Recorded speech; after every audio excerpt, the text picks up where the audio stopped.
Good morning. One more week to go. No, one more get up to go. One more get up to go. And then it's the old Christmas holiday. I'm very happy. Very excited. It's going to be a nice time after such a shitty year. Get time to spend with my family in a nice environment. And also get to try and make a shitload of music. I've got an email back from someone I reached out to, just looking for a bit of advice on what to do with my music career and how to take it forward. And I think they hit the nail on the head, really, that I'm trying to push too much stuff at the same time. I'm trying to release and promote and release and promote and release and promote. And you're just saying, why don't you just make a load of music and then just, you've got a load of stuff then just to be focus your attentions, basically. So I think I might do that in 2021 rather than try and I set my goal to release a track every month, and people say you need to be consistent, but I'm no one at the minute, so it doesn't really matter, does it? It's not like I've got that many fans I'm trying to dying for my next release to come out. That's just a fact, isn't it? So I'm thinking, do I just try and get a few gigs, try and raise my profile, social media, and just try and make a few contacts through the year, and make a load of music, and then hit it when the lockdown ends? I'm still unsure about it, but I think the more I look into it, the more I research it, the more clarity I get, because I really want that laser sharp focus and that sharp goal, that definitive goal of what I actually want, because I just keep flitting to and back. What do I want to do? Do I want to do this? Do I want to be that person? Am I this? Am I that? So it's really about trying to really drill down into the actual specifics of the goal now. I've got an outline, like what I want to do. I've got a business model, and I've got to put that into place. But there's just so much I want to do, so much, and I've got a lot on my plate. So, but anyway, so yesterday we were speaking about my childhood. Briefly, I'm not going into detail, it's not a bloody autobiography, not War and Peace, just a bit of a fucking outline of who I am. So today I got to the stage where I'd had my first set of decks for Christmas and birthday, vinyl. What was the tracks that were out then, to give you an idea of when it was? I think the first vinyl I bought was fucking Craig David and Artful Dodger Rewind. I think I was into my garage then. It was just starting to come out. DJ Luck, MC Neat, all that sort of stuff. It was just starting to come through round us. I don't know how long it had been down in London and that, but I know round by us it went from like speed garage, I sound like Ali G. It went from like house clubby tunes, and then everyone went mad on speed garage, and then two steps started to come in. So that was the stuff I originally started playing, and that was because I was going to like bars and stuff, and that was the music that was being played there. I was going to bars in like West Brom, and that's some proper shady places, it was really moody, but that's where we went. So I got my first set of decks. I'd learned how to DJ. I was on the dole, and then I started, like, my mate used to take me. He used to have a job, and no one would go to God's Kitchen with him. That was where I used to go all the time, God's Kitchen. We started going to Birmingham after the raves, and started going to God's Kitchen, and it became a weekly thing. Literally every Friday night, it was just me and another about 3 of my mates religiously. It was just God's Kitchen every Friday. Even when we were all planning to, like 1 o'clock in the morning, like, should we go to God's? And my mate would just drive, you know what I mean? That was our thing. So we used to do the bars and stuff. We used to go up our local town of Walsall, but we used to get to God's Kitchen and was there every week. And I remember the very first God's Kitchen I went to, it was at the Sanctuary in Digbeth, and it was on the list, it was on the DJ list now. I loved God's Kitchen for the fact that you went in and it played like techie progressive house at the beginning, like really like, you know, like deep tracks. And as the night went on, it got a little bit harder and a little bit harder, and in the end it was just like proper fucking hard house. So I think they used to have like what's his name now, AJ Styles, I'm gonna say, the Resident. I forgot the other name of the other Resident, but he was good as well. And then it was like John Kelly, and then it was like Lisa Lashes. That would be like a typical lineup. So it'd be like, as I said, it'd be like a bit of a build-up all through the night. And I know it sounds daft and cheesy because everyone takes the piss out of Darude Sandstorm, but that was on, that played, and it was fucking, it just blew my mind. And it was like the first introduction I had really to hard house, and I was like, man, it was fucking brilliant. You know what I mean? It was really brilliant. The atmosphere was brilliant. It was just top night. So yeah, I started buying hard house tracks then from the record shop, and as I said, I was on the dial for 18 months. So I literally just fucking DJ'd, went clubbing. That was it. That was my life for a bit. I was living with my parents. That was all good. I was at sixth form at the time. No, sorry, I just left sixth form because I was on the dole, because I'd gone to, so I was on the dole, I just left sixth form, I was still living with my parents, and that was my life then. I wanted to be the DJ, I was going clubbing, and I got quite good at it, to be fair. And I'm trying to think of the order of how things happened. So me and a couple of my other mates that was into DJing, one really was taking it serious, and we went to I got a job. That was the first step. I got a job so I could start affording things, and we went to a place called the DJ Academy, run by a fella named Andy King, and he was like a bit of he had a good reputation around by us because he promoted some big nights in our town, in Walsall town, that everybody had heard of them basically, and went there with the intentions of, like, you know, we wanted to learn how to DJ and that, but the course entailed not just DJing but promotion as well. So he was teaching you how to, you went in and he said, do you want to be guaranteed gigs? Yes. And he went, well, the best way to get a gig is to run your own night.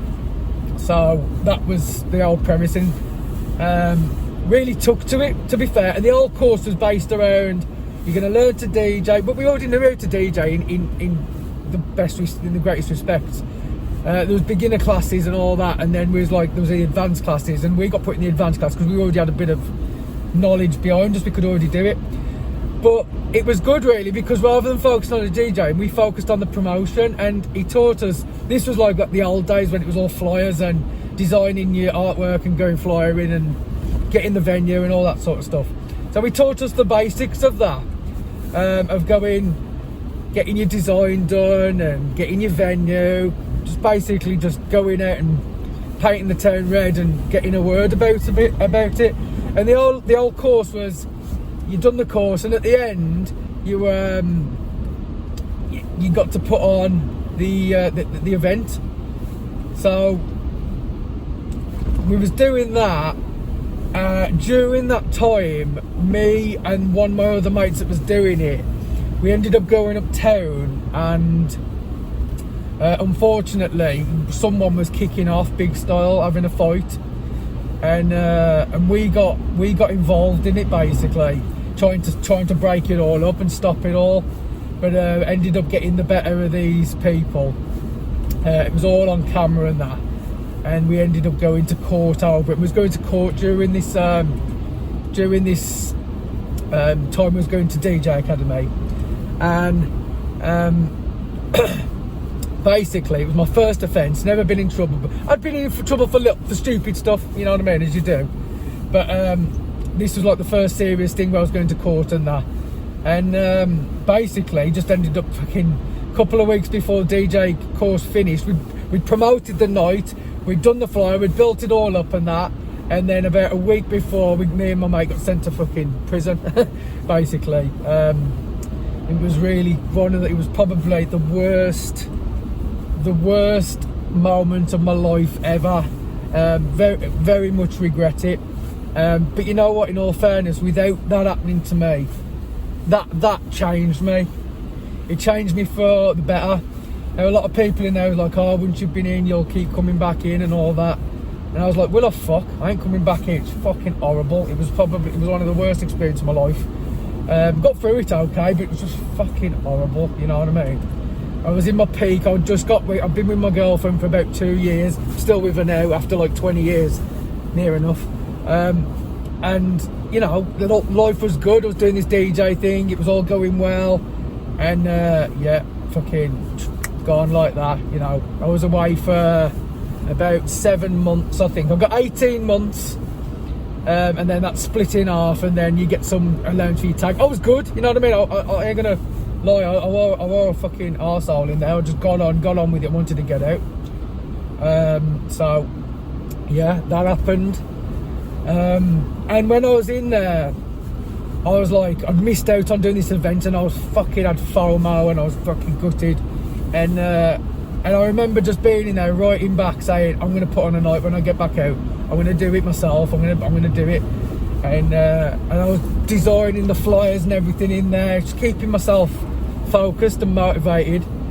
And, you know, to be honest, when I was in there as well, I'd never felt healthier because, you know, I couldn't drink or anything. And I was going to the gym and, you know, I was resting. So when I came out, I had this like desire to put this night on, and I've done it basically. Got everyone together. We put this night on, and it was only a little shitty venue in Warsaw. But I tell you what, right?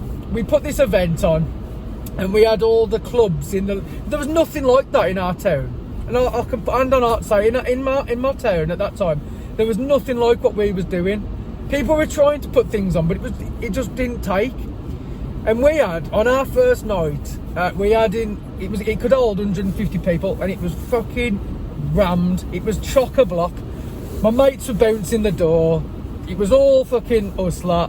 Everyone from my estate came. It was brilliant. It was really good, you know what I mean? But we had, on that night, we had house, funky house. We had techno. We had hard house. And we had drum and bass. All on in the same fucking night, and it was brilliant. Everybody was just up for a good time, and it was brilliant. It was a little club called Bar 27. It was Bar 27. It was brilliant. And we had the biggest club in that town was called WS1, and we had their fucking manager come to our door and look, who's the promoter here? And the two my mates on the doors went, we're more the promoter. And there's like, tell them to stop fucking putting flyers up on my windows. So someone had gone and put our posters right bang on their fucking window. And you know what? It was like, fair, you know, because we were very much anti-commercial and all that sort of stuff. And was like, yeah, fucking fair play to us. And all this, it was like a win. It was like, why aren't they bothered about us? Like this little club. But it was fucking popping in there, to be fair.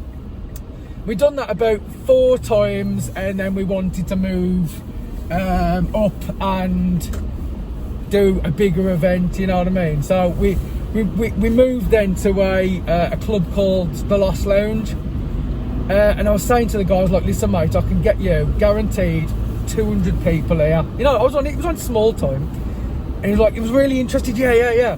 And he gave, and I told him what the format was, and he went, oh, I can't do drum and bass. I'm like, fucking mate, I'm like, you know what I mean? He was like, I can't do drum and bass, it's got too much of a reputation, moody and that. And I tried everything to make it work, and he was like, I can give you a Sunday slot. A Sunday in Warsaw was fucking dead.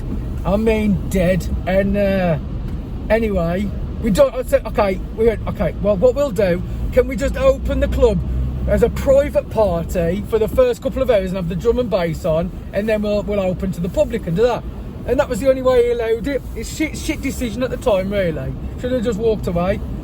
But we've done that, and on a Sunday we got about 50 people in, which is really good on a Sunday. You know what I mean? For a little club, because it was unknown. The Lost Lounge was in an unknown place, so I was quite happy with it. But it got to the point, and he was like, "I'm shutting the night down." I was like, "Fuck, you fucking joking, mate?" And I had a big, massive row with him, and he went, "You told me you'd get fucking 200 people in here," and I said, "On a fucking Saturday night." I said, "You've given me Sunday. You've made me to put my drum and bass on at the beginning of the night." And just the way that the music flows and the speed and the tempo, you just don't do that, do you? You start off chilled and move up. So we started off raving and moved down. So it just didn't work. It just didn't work. Anyway, I had a massive falling out with him, and I just fucking, from there, I just canned it for a bit. I just had enough, because it's hard work, promotion is. So I'd only done about 5 or 6 events. And I canned it for a bit, for about a year. You know what? I've gone on for a bit too long now, so I'm going to leave it at that. So I've gone from the period where, oh mate, we've done some mad parties as well in some fucking mad places like social clubs and pool, fucking snooker halls and stuff like that. Mad, fucking mad. You know the shit that the shit that you do. Like we've done all that. It was brilliant because it was just us.